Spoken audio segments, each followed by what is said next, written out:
ay binigyan ng pagkakataon muli, no, ng mga pagbahagi ng kanyang mga salita. At welcome po sa lahat, no, mga kapatid ko ng mga gawa, mga bisita, at nandito ba yung ating newly baptized? Naway, nandito po sila. Amen? Nandito po ba sila? Yan. Tayo po no ay magpatuloy no, sa ating tema. Pero bago tayo magpapatuloy, tayo muna ay mananalangin. O Diyos na banal at dakila, Panginoon, salamat po muli sa pagkataon na ito na kami po, Panginoon, ay yung nagsama-sama sa santuary na ito upang pasalamatan ka, sambahin ka sa susunod na katotohanan. Lord God, salamat po, Panginoon, sa mga awitin na hinandog kanina, Panginoon, tunay nga na, Diyos, na dakila ka. Ikaw ang Diyos na hindi nagbabago, Panginoon. Lord, sa aming pakikinig, iyong salita, gawa po, Panginoon, ang katalinuhan, knowledge and wisdom, Panginoon, upang maunawaan namin, Panginoon, ang luwaga ng iyong mga salita. Lord God, maraming salamat po muli at ito ay nalangin sa pangalan ni Jesus. Amen and amen. Ayan, tayo po ay magpatuloy sa ating tema. At ito na po yung pinaka-conclusion ng tema natin. Ito po yung the celebrating our faithful journey. Ito po yung pinaka-conclusion. At ang tema na ating pag-usapan at paksa na ating pag-uusapan ngayon ay forward momentum, kapatid. Yan po yung ating pag-uusapan ngayong umaga. So, ang layunin po ng mensahe na ito ay meron pala doon. Ito encourage, no? As believer to achieve or cultivate an spirit of progress in our faith journey. Ano po ba itong forward momentum na ito? Sabi dyan, refers to the continuous and progressive movement in a particular direction, kapatid. Ito ay konsepto no, na kadalasan ginagamit sa iba't ibang konteksto. Kasama na dito yung sports, business, at personal development po, mga kapatid. In general, ang forward momentum ay nagpapahiwatig na patuloy na pag-unlad at pagtungo sa ilang partikular na layunin. Pag sinabi ko natin partikular na layunin, kapatid, pag sa sport po natin, di ba bawat manlalaro, ay mayroon po tayong tinatawag na talagang gusto natin manalo. Mayroon tayong goal. Kahit ano pa mangyari sa pagbaga ng PBA o ano bang sports, di ba ba, madapa, masiko, pero tuloy lang po ang laban. Meron din sa business. Minsan, kumikita, minsan hindi. Pero tuloy-tuloy lang, kapatid. Di po ba? Pero, in context of faith, forward momentum refers to continue growth and progress in the spiritual journey and relationship of believer in God, kapatid. No? Ito ay nagpapatuloy, tumutukoy sa ating pagsulong ng paglago at pag-usad sa spiritual journey at relasyon ng isang mananampalataya po sa Diyos. Bilang mga Kristiyano, lahat ay tayo ay tinawag sa pagpatuloy ng paglago sa ating paglalakbay at relasyon natin sa ating Panginoon.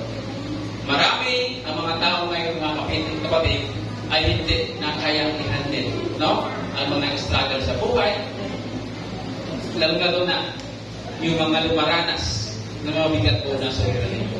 No? So, personal disappointment at ang alam nila ay to stop following with God. Kung ating titignan po natin ang isang illustration, ito po ay gasgas na kapatid.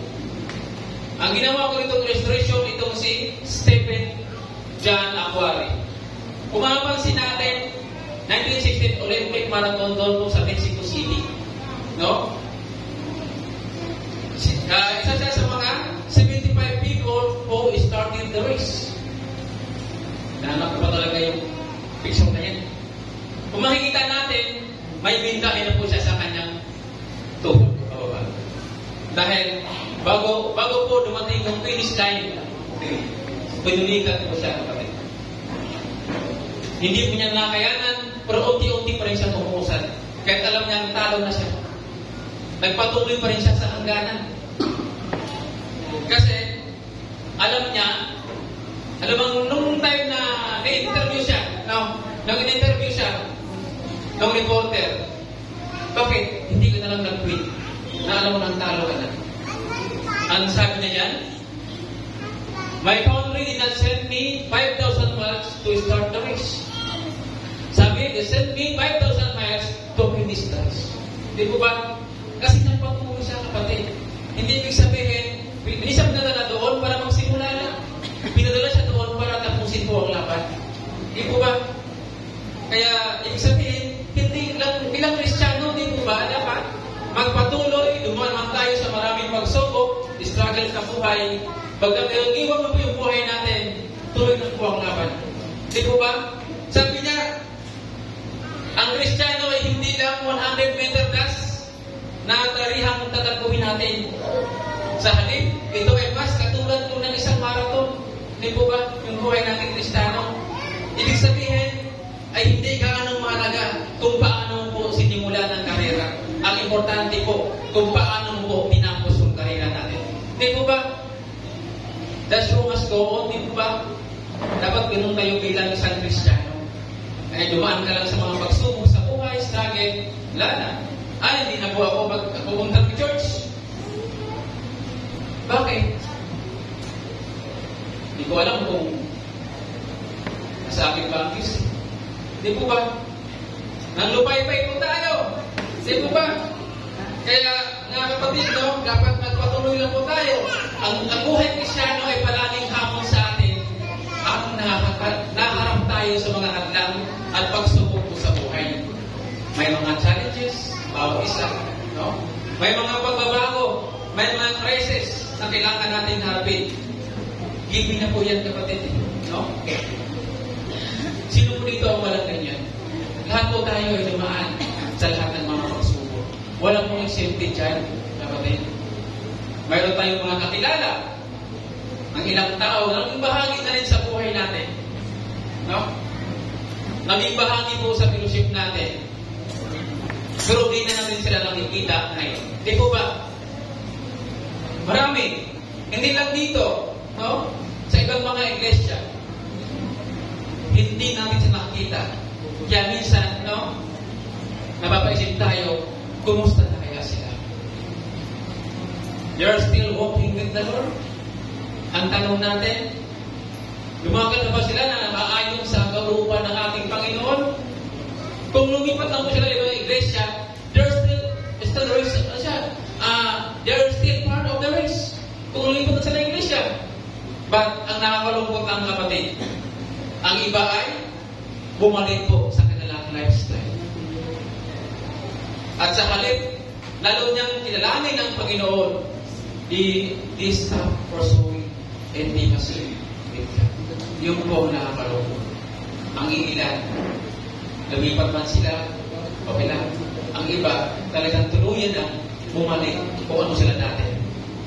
So sa umagang ito, ating pag-aralan, I want to explore kung paano tayo ay manatiling grounded sa ating Panginoon, sa ating pananampalataya. Di po ba? No? Marami, para magpatuloy sa pagtakbo, pagsulong, kahit sa kabila ng mga pagbabago at mga crisis na mga nating haharapin. So ang liham na ito ni Apostol Pablo para po sa mga taga-Pilipos ay itinuturing na isa sa kanyang pinakamasayang liham. Maaari natin isipin na ang isunod niya ito ay siguro nasa relax siya ng kalagayan. No? Pero ang totoo po ay hindi, kapatid. Dahil, ayan po, nasa kulungan po si Apostol Pablo during that time. Siya po ay binabantayan po siya 24 hours a day. Yung ba yung relax? Nakakadina? At hindi niya alam siya ay mabubuhay pa o mamamatay.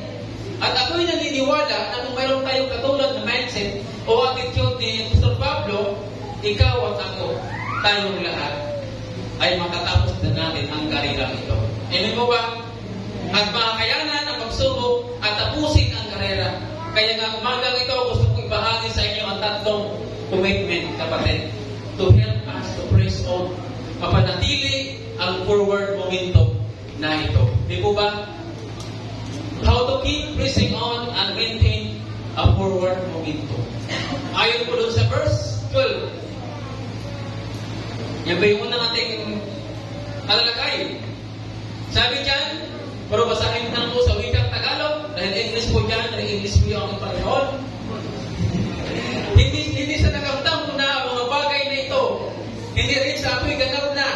Ngunit sinikap kong makamtan ang gantimpala sapagkat ito ang dahilan kung bakit ako'y tinawag ni Kristo Jesus. Mas maiksi kasi pag-English. Mas mahaba sa Tagalog. So, ang talata ay nagsasaad ng goal. Kapatid, makikita natin, may goal po siya at purpose. Sabi doon, sa madaling salita, ang layunin ni Pablo sa buhay ay naaayon sa layunin ni Kristo para sa kanya. Hindi po ba? Ang tanong, what was the goal in saving Paul? Bakit niligtas ng Panginoon si Apostol Pablo? Bakit? Sabi dyan, sa Roma, basahin ko ulit sa wikang Tagalog, sapagkat sa mula pa'y alam ng Diyos kung sino ang magiging kanya at ang mga ito ay pinili niya upang maging katulad niya ng kanyang anak. Sa gayon, ang anak ang naging maganay sa lahat ng maraming magkakapatid. Kaya, God chose Paul, mga kapatid. At ganun din po sa atin. Pinili din po tayo ng ating Panginoon. To make Him like Jesus Christ. Ang layunin kung saan tayo ay niligtas ng Diyos ay ang layunin din ng ating pamumuhay, kapatid. Kumusta po ang ating pamumuhay? Ano po ba ang purpose natin? Bakit po tayo dito? Bakit po tayo umakit ng ganyang gawain? Baka po ang iba sa atin hindi alam kung bakit nandito. Na itong ba? Mayayaan?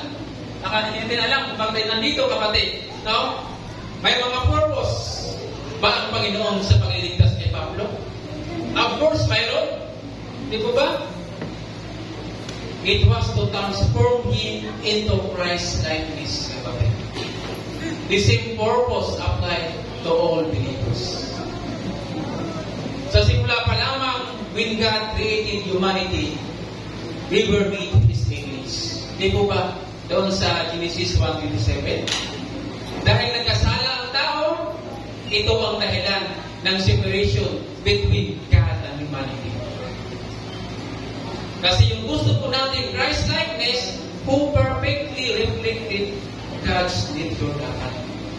Ang goal ng buhay po natin bilang Christian is to conform to the image of Jesus Christ. Yung po yung goal natin, kapatid. Hindi po ba? Sabi dyan, sa Thessalonica, no? Basahin ko rin sa wikang Tagalog, tinawag kayo ng Diyos sa mamagitan ng magandang balita na ipinahayag namin sa inyo upang makasama kayo sa kalwalhatian ng ating Panginoong Hesus Kristo. God has called us not only to salvation, kapatid, but also to share in His eternal glory. Bilang tagasunod ng ating Panginoon habang tayo dito sa mundo, ang Kristiyano ay tinatawag na ambassador. Tayo po yung tagapamahala. Di po ba? Nga doon sa 2 Corinto, sa 5:20, kaya nga, kami mga sugo ni Kristo, ang Diyos mismo ang nakiusap sa inyo sa pamamagitan namin. Kami nakikiusap sa inyo alang-alang kay Kristo, hayaan ninyong maging kaibigan kayo ng Diyos. Di po ba? So, malinaw po, kapatid, ang sinasabi dyan, what is your purpose in me? Ano po ang purpose namin? Apostol Pablo may malinaw na goal ang purpose sa kanyang isip. Kaya ang gusto niya magpatuloy, no? Kahit nasa mahirap po siyang kalagayan. Ang gusto niya, mas gusto niya makikilala pa, no? Ang Panginoon na maging tulad niya. What is your goal in life? Ano po yung goal natin?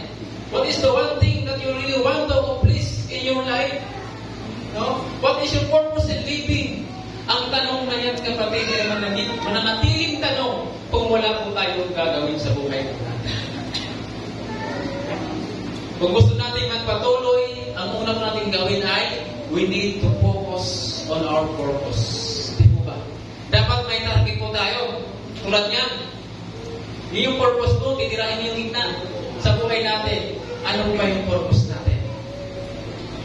We need to focus in our purpose. We need to have a goal. Kung wala po tayong purpose sa buhay natin, ano pong mangyayari, kapatid? If you have no purpose, your life is worthless. Hindi po ba? But if you have no purpose, kapatid, your life is wasted. Sayang lang. Sayang lang po ang buhay natin. Kaya dapat mayroon pong kabuluhan ang buhay po natin ito habang tayo nandito sa lupa. Kaya tayo nandito upang hanapin natin ang ating Panginoon. Hindi po ang ating buhay.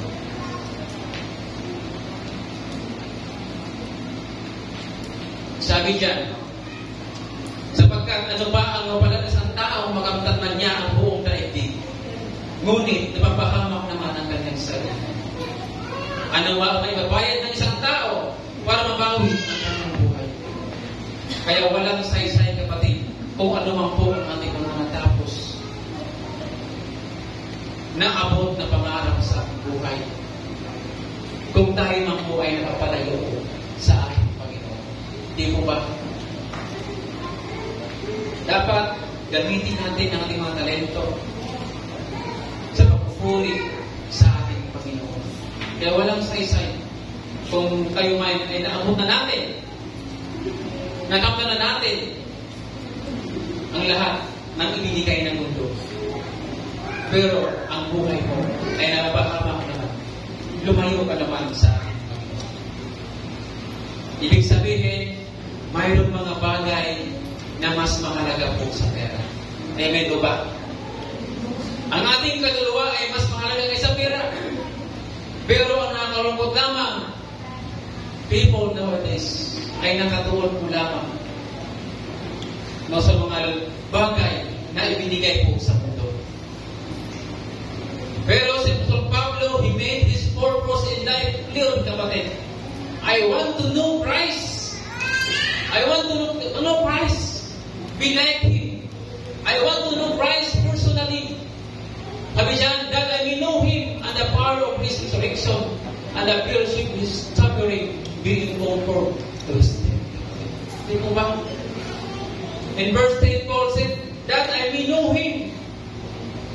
Alam po ninyo, mayroong pagkakaiba sa knowing Him personally in your heads and knowing Him personally in your hearts. Magkakaiba po yun, kapatid. In fact, sa mga binanggit ng Panginoon sa Sermon on the Mount, sa araw ng paghukom, maraming tao ang nagkasabi, unang ganito. Hindi po ba? Sa araw ng paghukom, marami ang nagkasabi sa akin, Panginoon, hindi ko ba kami ang nagpahayag ng mensahe mula sa Diyos? Nagpalaya sa mga demonyo at gumagawa ng mga himala sa iyong pangalan? Kung titingnan natin, kapatid, sila din ay mga Christian din. Nagpapahayag ng salita ng Panginoon, nagpapalayas ng mga demonyo, pero ito po ang nakakalungkot sa sunod na verse na yan. Ano kung sabi dyan? I never know you. Away from me, your evil story. Di po ba? Hindi sila kilala ng aming Panginoon. Kahit sila ay nangangaral ng salita ng Diyos, kahit sila nagpapalayas ng mga demonyo, yung po ang nakasyak na sinabi ng ating Panginoon sa kanila. Hindi ko kayo kilala. Lumayo kayo sa akin, mga gumagawa ng masama. Mga kapatid, no? Brothers and sisters, going to heaven is not a matter of performing religious duties. Hindi importante you come to church every Sunday or every day. Ang gusto ng Panginoon, what matters to God is you have a personal, intimate relationship with Him. Yun po ang kailangan ng Panginoon.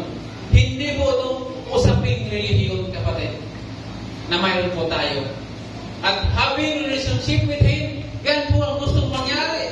Na makilala po natin labos ang Panginoon. Pero hindi lang makilala siya personally, kapatid. Dapat atin siyang makilala powerfully. Di po ba? Sabi dyan, that I may know Him and the power of His resurrection and the fellowship of His suffering, being conformed to His state. Dapat makilala natin siya powerfully. Di po ba? Kailangan makilala natin siya. Hindi lang powerfully. Passionately. Kapatid. Di po ba? In order to be like Christ because He know God's will for him. Ito din po ang desire natin. Ito din po ba ang desire ng ating puso, kapatid? Na makilala siya? Ito rin ba po ang purpose natin? Kaya tayo nandito. Kaya tayo pumunta sa church. Sa mga gawain niya. Alam ba natin that your purpose will determine your priorities? Di po ba? Kung tayo po ay Kristiyano, alam dapat natin kung ano po ang purpose natin. Ano man ang mangyari, patuloy lamang tayo sa karirang ito. Hindi lamang na mag-focus tayo sa ating purpose. Ang susunod po. Number 2, forget your past. Alisin mo yung mga bagets na yan, kapatid. Pag hindi mo inalis yung mga bagets na yan, hindi mo madirekta yung purpose mo sa buhay. Hindi mo ba? Ito pala. Sabi dyan, sa Tagalog, mga kapatid, hindi ko pinapalagay na nakamit ko na ito. Ngunit, isang bagay ang ginawa ko. Nilimot ko ang nakaraan at sinikap na marating ang layunin nais ko. Hindi mo ba? Nilimot yung nakaraan. Huwag ka na lumingon, kapatid. Sabi ni Apostol Pablo, but one thing I do. Forgetting what lies behind and reaching forward to what lies ahead. Hindi po ba? Nilimot niya ang nakaraan. Alam po natin ano ang katulugan ng nakaraan po para po kay Apostol Pablo.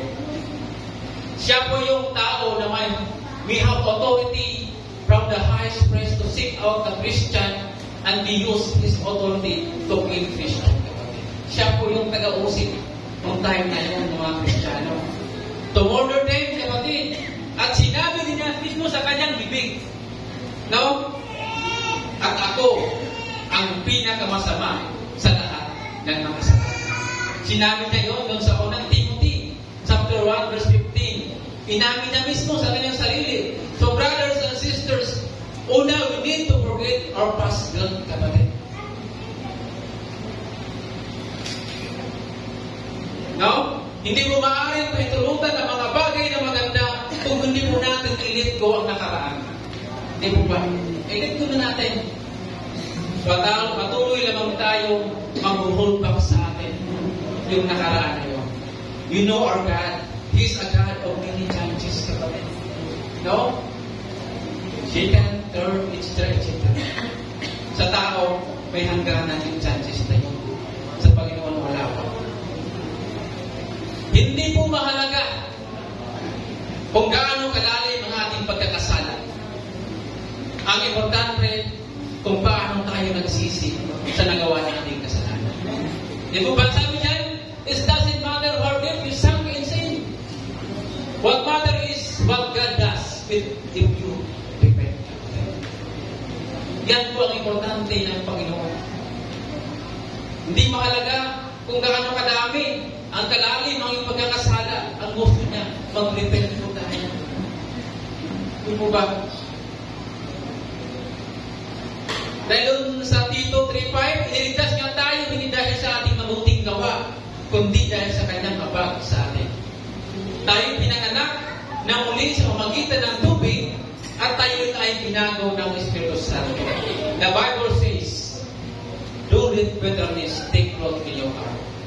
It means you have to get rid of it. Ang pinagalaman po natin gawin, let go and let God, kapatid. Yung po dapat ang mindset natin. Let go natin yan, yung ating mga bagage na yan, and let God. Ang Panginoon po ang ipasok natin, kapatid. Palitan po natin yan. No? Habang nasa karina po tayo, ang huling bagay na gusto mong gawin, ang gusto natin gawin, ay lumingin po sa dating katalimuran. No? Di mo ba? If you keep looking forwards, kapatid, you will never go forwards. Huwag na nating tingin. Yung po, no? Sa buhay ng tao, lagi po natin titignan yung likod. Mag-focus na po tayo kung ano ba yung goal natin. If you keep looking backwards, you will never go forwards, kapatid. Yung bagis na yan, ilaglag mo na yan. As Christian, we need to forget what is behind. No? And then straight toward what is ahead. There is an effort involved in Christian life. May effort po ito. No? May kasamang pagsisikap sa buhay Kristiyano. Totoo po tayo ay naligtas sa magitan ng biyaya at hindi po sa ating sariling gawa. Pero, hindi po ibig sabihin, wala na po tayong gagawin. Kapatid, hindi lang po hindi manatili ang nag-aupo dyan. Kasi sabi po sa Santiago, chapter 2, verse 17, kayo naman, patay ang pananampalataya, walang kalaking nagawa. Ibig po ba? Di ba? If you are going to keep forward, focus in life, if you need to forget what is behind and strain toward what is ahead. Di po ba? So, in order to press on and maintain ang forward momentum, you need to focus on your purpose. Forget past and turn, fix your eyes on the prize. Di po ba? Ano ba yung prize na yun, kapatid? Sabi dyan, nagpatuloy nga ako patungo sa hangganan upang makamtan ang nagtimpala ng pagkatawag sa akin ng Diyos sa pamamagitan ni Kristo Jesus ang buhay na hantong sa langit. Kanina, makikita natin ng goal ni Apostol Pablo, to know Christ and be like this. Yun po yung goal niya. Dagdag pa niya, ang desire niya, be where Christ is. Mayroon siyang clear goal, being in heaven with the Lord. Inasahan niya ang ultimate na gantimpala para sa kanya na tapat na lingkod. Ang premyong ito ay ang makasama ang Panginoon Jesucristo. Ito ang magandang pananaw sa isang pananampalataya at sa atin. Dapat ito po yung mindset natin. No? Tulad ni Paul, kaya nga mga kapatid, lalo sa mga kabataan, no? At sa ating lahat, dapat makitaan po tayo dito, yung goal na ito. Sa magitan na malalim na pagkakilala sa ating Panginoon, sa magitan ng pagdalo ng mga gawain at higit sa lahat, pagbabasa ng kanyang salita. Di po ba? Mayroon tayong mga Bible sa bahay. Yung ating mga ito, binabasa po ninyo. Di po ba ka nakatabi na? Nakatikit-tikit na yung Biblia doon. Di po ba? Ito ang pagkitas na mayroon tayong malinaw na pananaw in our lives. To know Him personally. Di po ba? Ang halimbawa ng Apostol Pablo sa atin, ang magpatuloy, the ultimate reward for faithful service ay nagpalala sa atin ang kahalagahan in our faith journey. Madami tayong mga pagsubok, struggle sa buhay, kahirapan, na kakaharapin pa. Hindi ko makatapos yan. But keeping the heavenly prize ay nakakatulong po sa atin to endure and overcome din, kapatid. Hindi po ba? Lagi natin i-mindset na mayroon pong reward sa langit. Ang ating oras dito sa mundo ay temporary po lamang. And the ultimate hope ay nasa langit, kapatid. No? Ang Panginoon ay nangako sa atin, sa ating itong panghahawakan, kapatid. Dahil siya ay tapat sa kanyang pangako. Jesus promised to go ahead and prepare a place for them in heaven. At binigyan dito ng assurance dito sa verse na talatang ito. Anong sabi dyan? Huwag na kayong mabalisa. Sumpalataya kayo sa Diyos. Sumpalataya din kayo sa akin. Sa bahay ng aking Ama ay maraming silid. Kung hindi ito totoo, sabihin ko ba sa inyo, pupunta ako roon upang ipaghanda ko kayo ng inyong matirhan? At kapag may paghanda ko na kayong matirhan, ako'y babalik at isasama ko kayo upang kayo'y makapiling ko kung saan ako naroon. Ito po yung price na sinasabi ng ating Panginoon. Ang talatang ito ay nagpaalala sa ating mga mananampalataya na may pag-asa po tayo at assurance at there is eternal home in heaven with Jesus. Ang katotohanan ito ay magbibigay sa atin ng comfort at lakas for our faith as we raise challenges in our life. Dapat ito po yung ating mindset. Jesus is coming back in all His glory. Ito ay tiyak na siya ay babalik. Kung mangyayari ito, ang lahat ng mga mananampalataya na naniniwala sa Kanya, we live Him forever and ever. Kung ginanggap po natin ang Panginoong Kristo bilang sariling tagapagligtas and Savior, ang Panginoon ay nangangako sa atin, mayroong tahanan na nakalaan po sa atin in heaven. Hindi po ba, kung hindi po tayo handa sa Kanyang pagbabalik para sa atin, ang tanong na lamang ay, where will we spend eternity? Saan ka po mag-spend ang eternity? Dalawa lang po yan. Heaven, langit po, ever. Hindi po ba? Kaya wag po nating sayangin ang ating oras. Tulog ng devotion kanina. Saan po nakalaan ang oras po? Doon ba sa kapulog natin ng Reels? TikTok? Hindi po ba? Dapat alam natin kung saan po natin ibubukol ang ating oras. Ito po sa ating Panginoon po lamang. That church, let us keep our eyes fixed on the heavenly prize. At nagpatuloy lamang tayo sa Kanyang para tayo po ay lumago. At ang goal po natin, knowing Christ intimately. At ang nais niya sa atin, become more like Him, being with Him in eternity. Kaya ang nagawin naman po natin, alisin po natin ang maging hadlang sa atin, kapatid. Alisin natin. Di po ba? Forget what is behind and straight toward what is ahead. Press on toward the goal to win the prize. Di po ba? Lahat ng distraction, alisin natin. Dahil hindi po yung nakakatulong sa ating spiritual journey sa ating Panginoon. Recap tayo. To keep pressing on and maintain. For one momentum, focus on your purpose. Forget your past. Fix your eyes on the prize, kapatid. Tulad ng isa ko ng anak ko, kailangan mo natin ng determinasyon. No? And perseverance para po mapanatili our forward momentum in our Christian journey. Mga kapatid, God is calling to you, refocus. Kung saan man kayo nakafocus ngayon. Ang gusto ng Panginoon at may refocus po tayo sa Kanya. To forget what is lies behind and fix your eyes on the heavenly prize.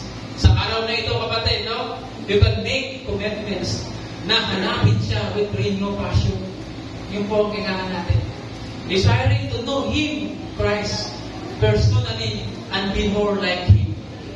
Siguro kung mayroong isa sa atin na hindi alam ang purpose in life, brothers and sisters, church, Jesus offer you today the ultimate of eternal life and relationship with Him. Panghawakan po natin ang Kanyang pangako dahil siya ay tapat at hindi po nagbabago, kapatid. Kung babalikan natin ang tanong last Sunday, ang tanong ni Pastor Marlon bago po siya nagtapos, ang dalawang tanong na kinuha ko doon, ang tanong na ito ay, gaano ka nakatuon sa gantimpala? Gaano ka nakatuon sa gantimpala? Ang sagot po namin dyan ay mag-focus po tayo sa ating tayo. Pagsikapan po natin ng mabuti, kapatid. Sabi nga kanina sa verse 12, hindi sa nakamtan ko na ang mga bagay na ito, hindi rin sa ako'y ganap na, ngunit hindi ka po makamtan ang gantimpala sapagkat ito ang dahilan kung bakit ako'y tinawag ni Kristo. Ang isang tanong na kinuha ko doon, ano ang nakakadlang sa iyong paghahanap? Ano nga ba? Ang sagot ko natin dyan ay ang ating mga nakaraan. No? Kung sinabi sa verse 13, mga kapatid, hindi ko pinapalagay na nakamit ko na ito, ngunit isang bagay ang ginawa ko. Nilimot ko ang nakaraan at sinikap na marating ang layunin na nais kong makamit.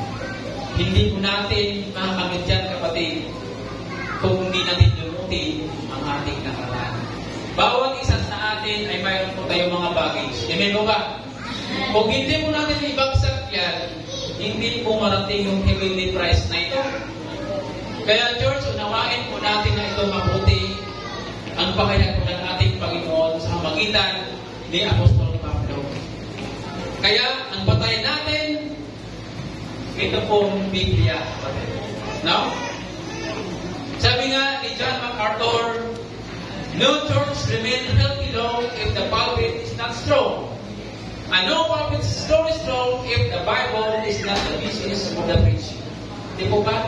Sa Tagalog, walang simbahan na manatiling malasog ng matagal kung hindi malakas ang pulpito na ito. At walang pulpito na tunay na matibay kung hindi Biblia ang batayan po ng pangangaral, kapatid. Kaya, patuloy po natin kilalanin pa ang ating Panginoon. Dapat mayroon tayong focus sa ating purpose.